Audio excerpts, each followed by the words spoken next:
আজকে আমি আলোচনা করব বৃত্তীয় গতি।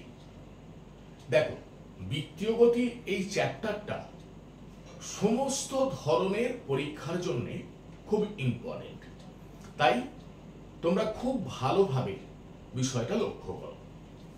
দেখ, প্রথমে আমরা শিখব বৃত্তীয় গতি এটা কাকে বলে।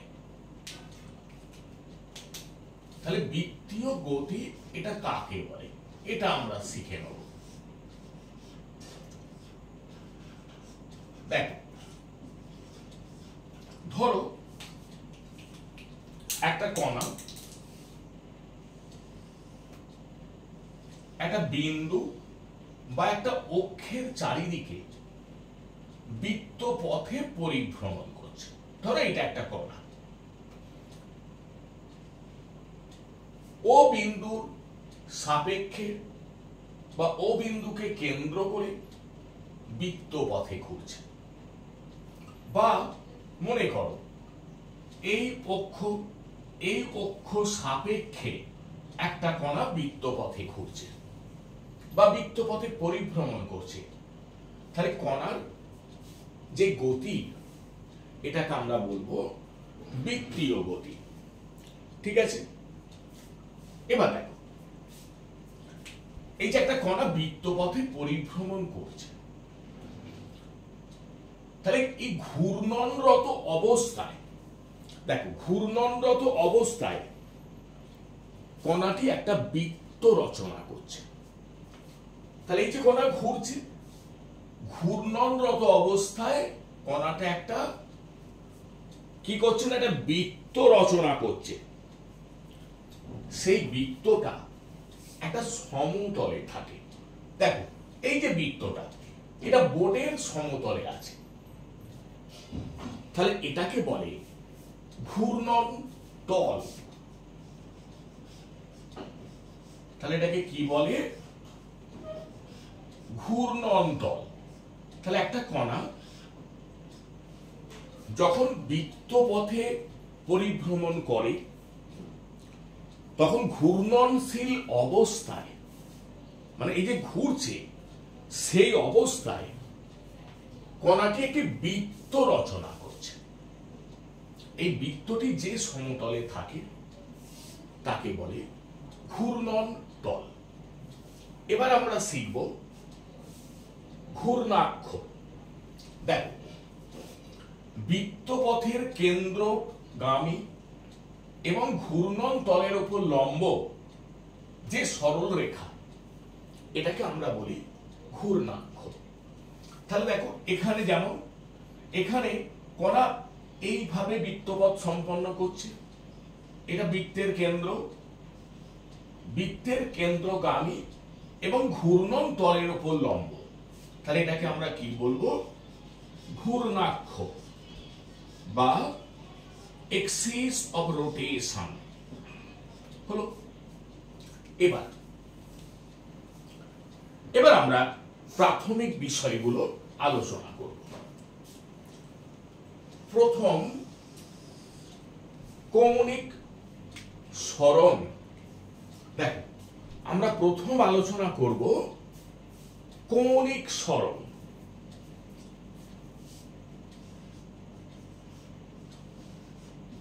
দেখো, কৌণিক সরণ থিটা। ঠিক আছে, কৌণিক সরণ কি? দেখো,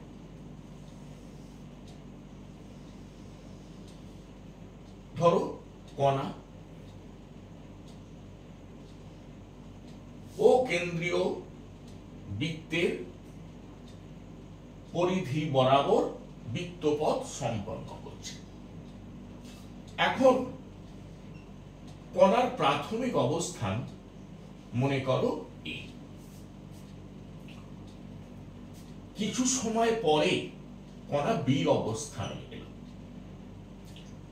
কেন্দ্রে যে কোণ উৎপন্ন হলো সেটা থিটা। তাহলে এটা হলো কৌণিক সরণ। তাহলে ব্যাপারটা বোঝা গেল। আচ্ছা, তার মানে বৃত্তপথে ঘূর্ণনশীল একটি কণা ও ঘূর্ণন কেন্দ্রের সংযোজক সরলরেখা একটা নির্দিষ্ট সময়ে বৃত্তের কেন্দ্রে যে কোণ উৎপন্ন করছে, যে কোণটা উৎপন্ন করছে সেটাকে আমরা বলছি কৌণিক সরণ। তাহলে দেখো, এটা ছিল কণার প্রাথমিক অবস্থান, এটা অন্তিম অবস্থান। তাহলে এই যে প্রাথমিক অবস্থান থেকে অন্তিম অবস্থানে গেল, কেন্দ্রে যে কোণটা তৈরি করলো, তাহলে সেটাকে আমরা কি বলছি? সেটাকে আমরা বলছি কৌণিক সরণ। এবার দেখো, এই যে কৌণিক সরণ,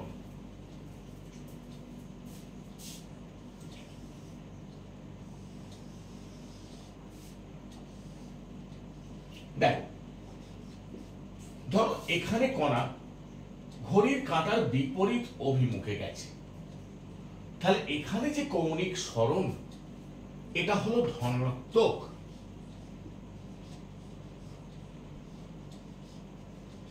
আবার মনে করো এখানে কণা ঘড়ির কাঁটার অভিমুখে একটু পরে, মানে টি সময় পরে বি বিন্দুতে গেল, কেন্দ্রে কোণ উৎপন্ন করলো থিটা, তাহলে এখানে কৌণিক সরণ হলো থিটা, কিন্তু এটা ঋণাত্মক।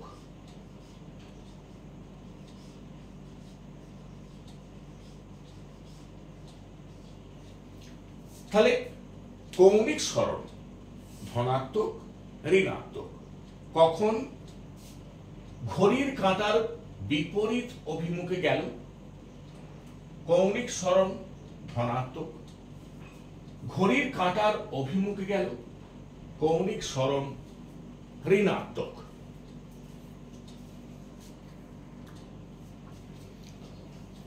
তাহলে ব্যাপারটা ক্লিয়ার হলো। তাহলে আমি আবার বলে দিই কৌণিক সরণ ব্যাপারটা কি।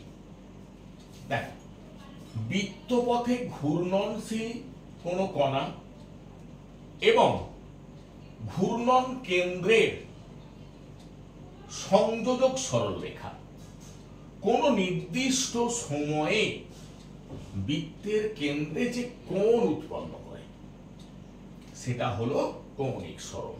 কি ঠিক আছে? এবার এই যে কৌণিক সরণ, এটা ভেক্টর রাশি। দেখ, কৌণিক সরণ ভেক্টর রাশি। কেমন ভেক্টর?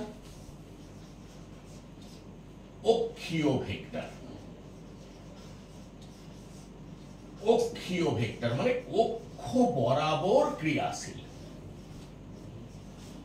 তাহলে দেখো, কৌণিক সরণ ভেক্টর রাশি। কেমন ভেক্টর? অক্ষীয় ভেক্টর বা এক্সিয়াল ভেক্টর। এবার দেখো তো অভিমুখটা কেমন। দেখো, ঘড়ির কাঁটার বিপরীত অভিমুখে যদি ঘোরে, তাহলে বোর্ডের তলের সঙ্গে লম্বভাবে বাইরের দিকে হলো। ঘড়ির কাঁটার অভিমুখে যদি ঘোরে, বোর্ডের তলের সঙ্গে লম্বভাবে ভিতরের দিকে।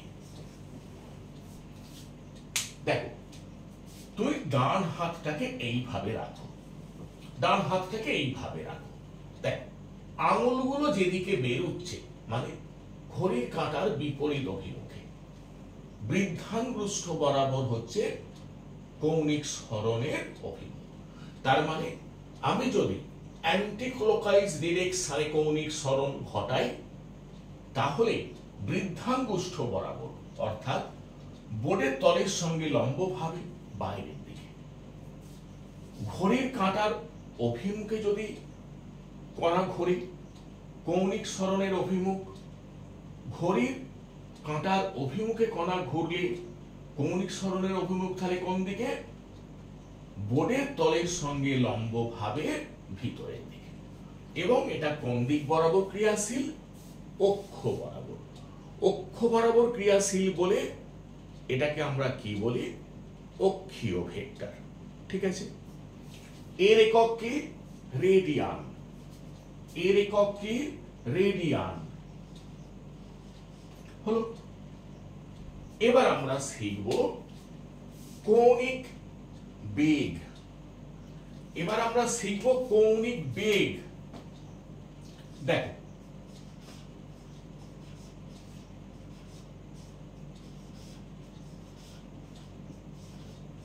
কৌণিক বেগ এটাকে আমরা ওমেগা দিয়ে লিখি। কিভাবে লিখি? ওমেগা। হলো।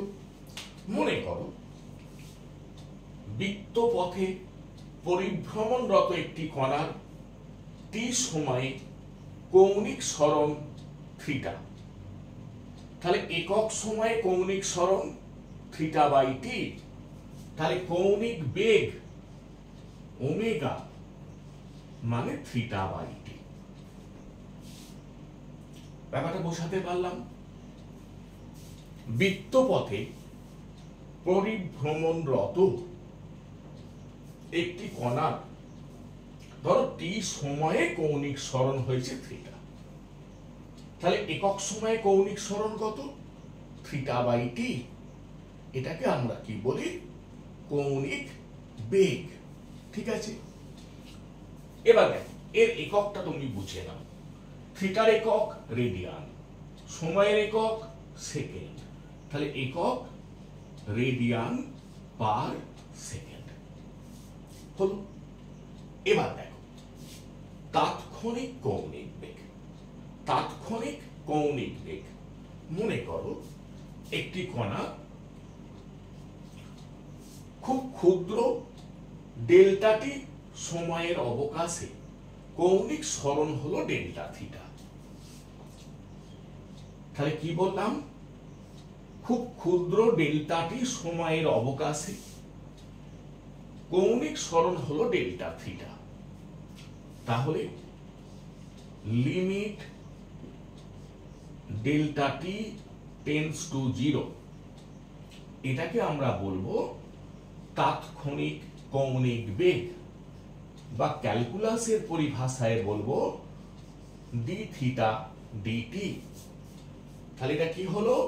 তাৎক্ষণিক কৌণিক বেগ। এবার দেখো কৌণিক বেগ এটাও ভেক্টর রাশি। কৌণিক বেগ এটাও ভেক্টর রাশি। কেমন ভেক্টর? এটাও অক্ষীয় ভেক্টর। এর অভিমুখ কেমন? যেমন কৌণিক সরণের অভিমুখ। অর্থাৎ কণা যদি ঘড়ির কাঁটার বিপরীত অভিমুখে যায়, কৌণিক বেগের অভিমুখ বোর্ডের তলের সঙ্গে লম্বভাবে বাইরের দিকে। কণা যদি ঘড়ির কাঁটার অভিমুখে যায়, কৌণিক বেগের অভিমুখ বোর্ডের তলের সঙ্গে লম্বভাবে ভিতরের দিকে। তার মানে কৌণিক সরণ এবং কৌণিক বেগের অভিমুখ একই। তাহলে কৌণিক বেগ কি রাশি? ভেক্টর রাশি। কেমন ভেক্টর? অক্ষীয় ভেক্টর। ঠিক আছে,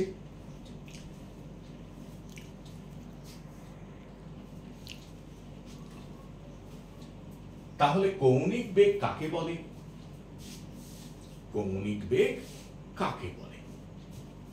দেখ, সময়ের সাপেক্ষে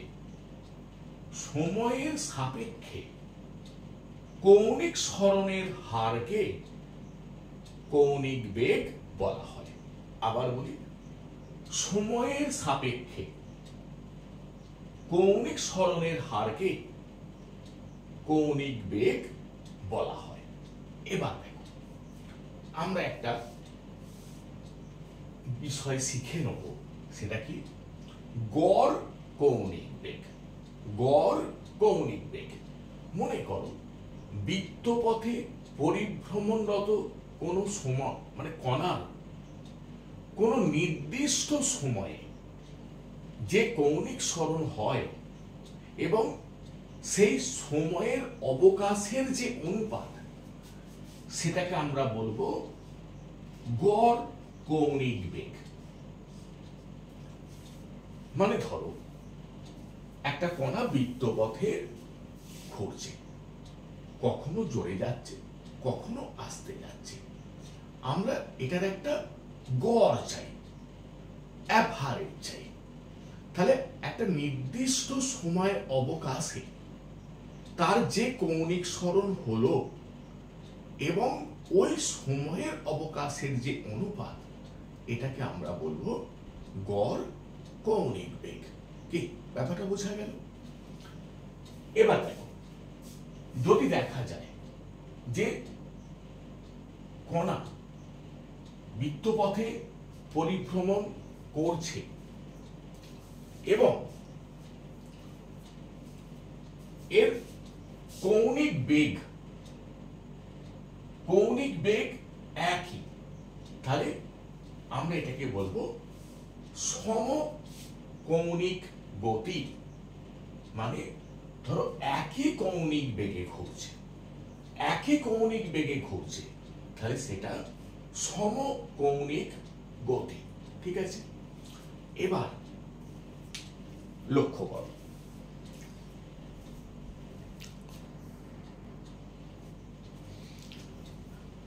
এবার দেখো, মনে করো একটা কণা বৃত্তপথে সমকৌণিক বেগে ঘুরছে, যেটা আমি এই মাত্র আলোচনা করলাম যে বৃত্তপথে ঘুরছে কিন্তু সমকৌণিক বেগে। বৃত্তপথে ঘুরছে সমকৌণিক বেগে। এবার দেখো, তাহলে একবার বৃত্তপথ সম্পন্ন করতে তার যে সময় লাগবে সেটাকে আমরা বলি পর্যায়কাল।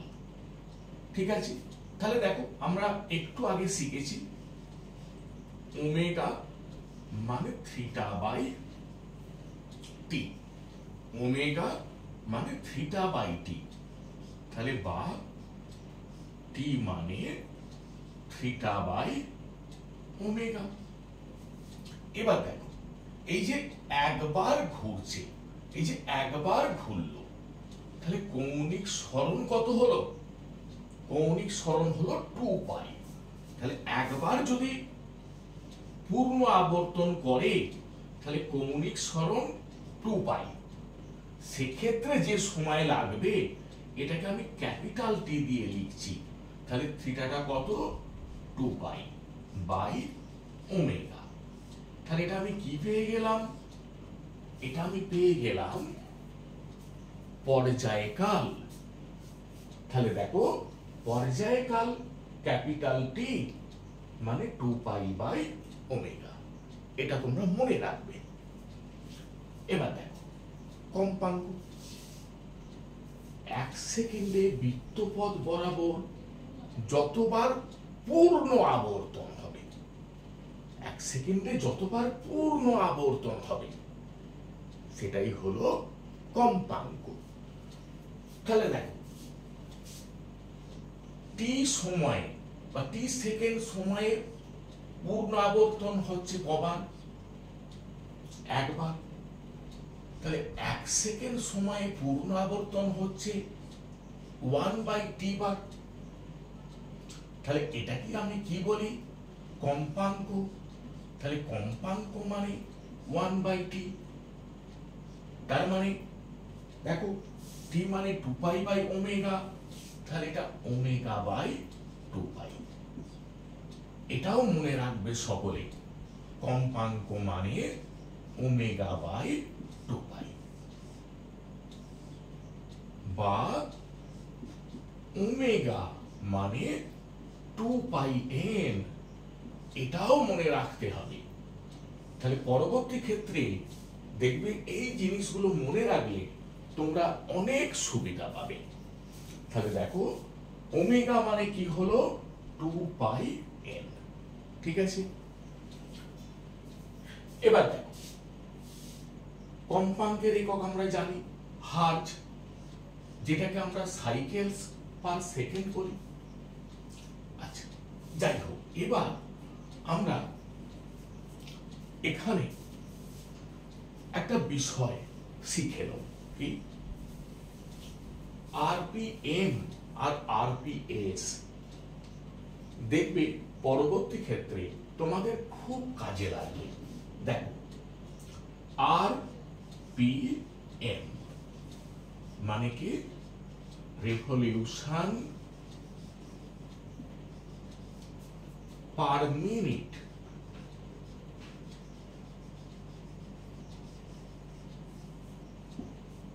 ঠিক আছে, তার মানে ধরো 1 আরপিএম মানে 1 মিনিটে একবার পূর্ণ আবর্তন। 1 মিনিটে একবার পূর্ণ আবর্তন হলো। এবার দেখো, আরপিএস মানে রেভলিউশন পার সেকেন্ড হলো। তাহলে আরপিএম আর আরপিএস এই দুটো শিখে রাখা খুব জরুরি। এবার দেখো, আরপিএম আরপিএস ভাঙলে কি হয় এটা আমরা একটু শিখে নেব। দেখো, এই যে ওমেগা মানে আমি কি পেলাম? Theta by T. ওমেগা মানে কি পেলাম? Theta by T. তাহলে দেখো, 1 আর পি এম সমান কি হলো এখানে?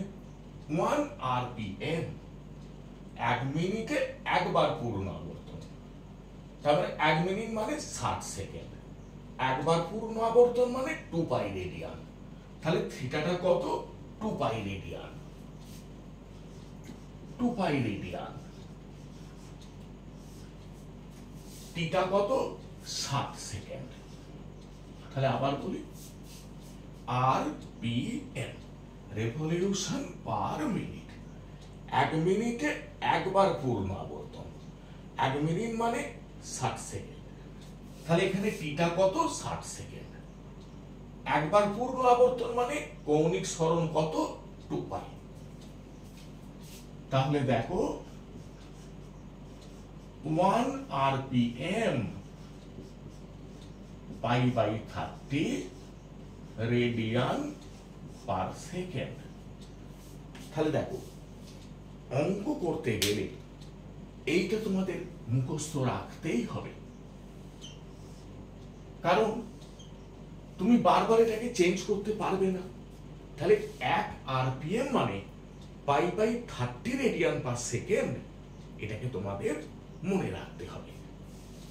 এবার দেখো, আরপিএস 1 সেকেন্ডে একবার পূর্ণ আবর্তন। তাহলে আরপিএস মানে কি হলো? 1 সেকেন্ডে একবার পূর্ণ আবর্তন। তাহলে টিটা কত? 1 সেকেন্ড।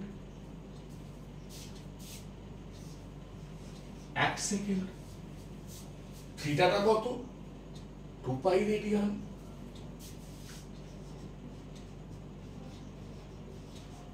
তাহলে দেখো, আমি কি পেয়ে গেলাম? 1 আরপিএস 2 পাই রেডিয়ান পার সেকেন্ড। ঠিক আছে,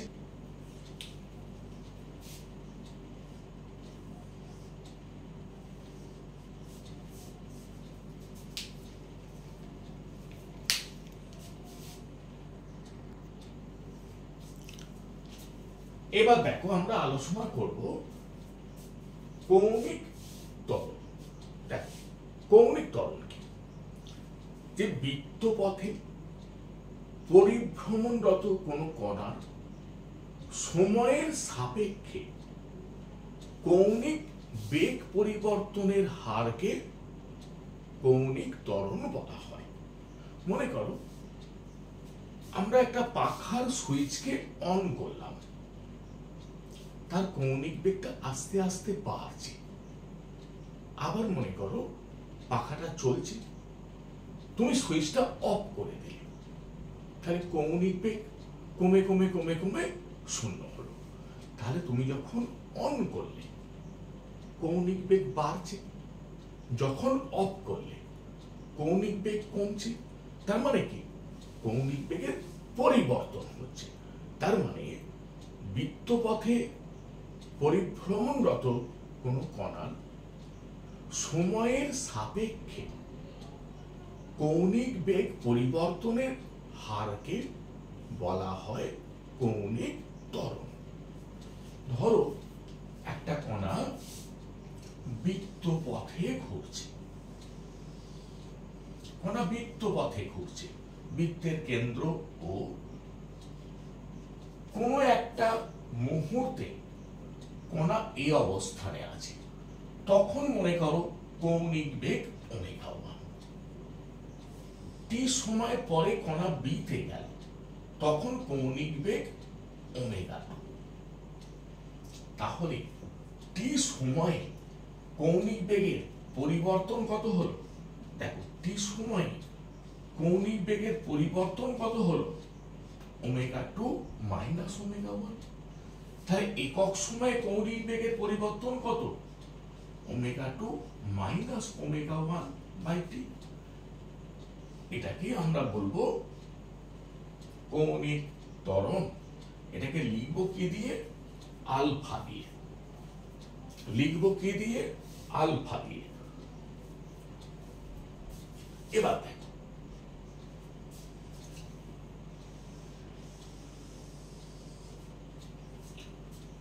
এবার আমরা শিখে নেব তাৎক্ষণিক কৌণিক ত্বরণ। তাৎক্ষণিক কৌণিক ত্বরণ মানে ওই মুহূর্তে। তাহলে মনে করো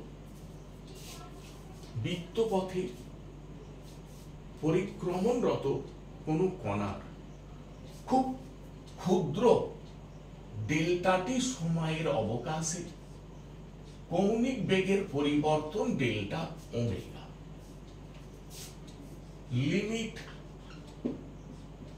delta T tends to zero.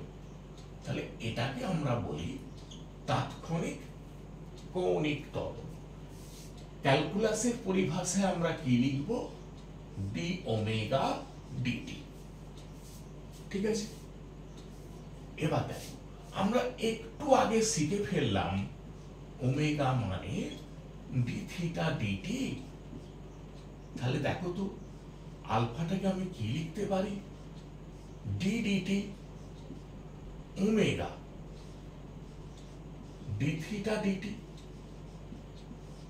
তাহলে D two theta DT two. তাহলে দেখো সময়ের সাপেক্ষে কৌণিক সরণের সেকেন্ড অর্ডার ডেরিভেটিভ, এটা হলো কৌণিক ত্বরণ। ঠিক আছে, এবার কৌণিক ত্বরণ কি রাশি? কৌণিক ত্বরণ ভেক্টর রাশি। কেমন ভেক্টর? অক্ষীয় ভেক্টর। এবার অভিমুখ, এটা খুব গুরুত্বপূর্ণ, খুব ভালো করে লক্ষ্য করো। ধরো কণা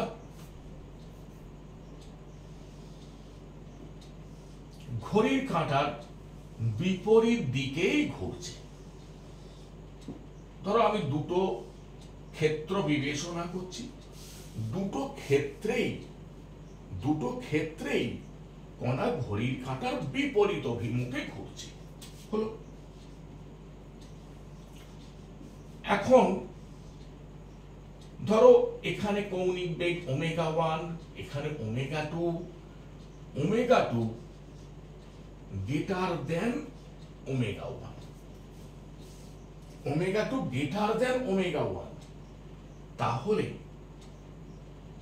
কৌণিক ত্বরণ এবং কৌণিক বেগ এদের অভিমুখ একই।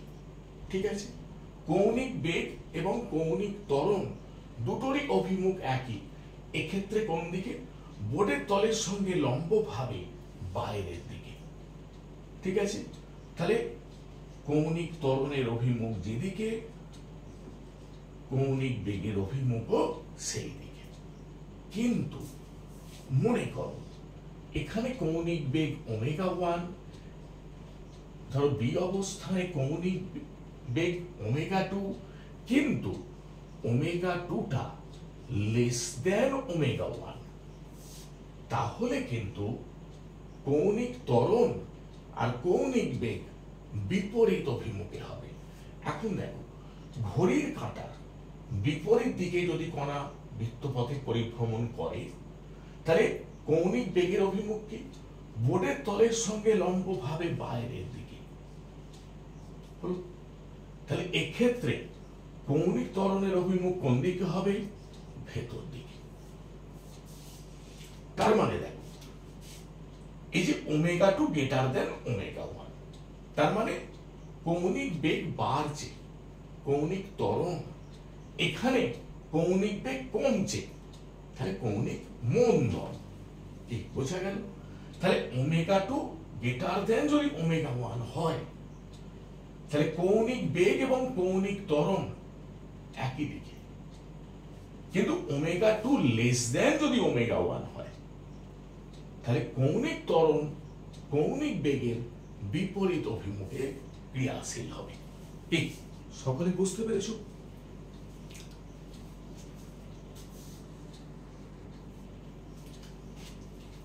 তাহলে আজকে এই যে ক্লাসে আমরা বৃত্তীয় গতির প্রাথমিক বিষয়গুলো নিয়ে আলোচনা করলাম। তোমরা প্রত্যেকে খুব ভালোভাবে বাড়িতে প্র্যাকটিস করবে। আমরা পরের ক্লাসে পরবর্তী থিওরি বা গাণিতিক উদাহরণ আমরা আলোচনা করব। সকলে ভালো থেকো।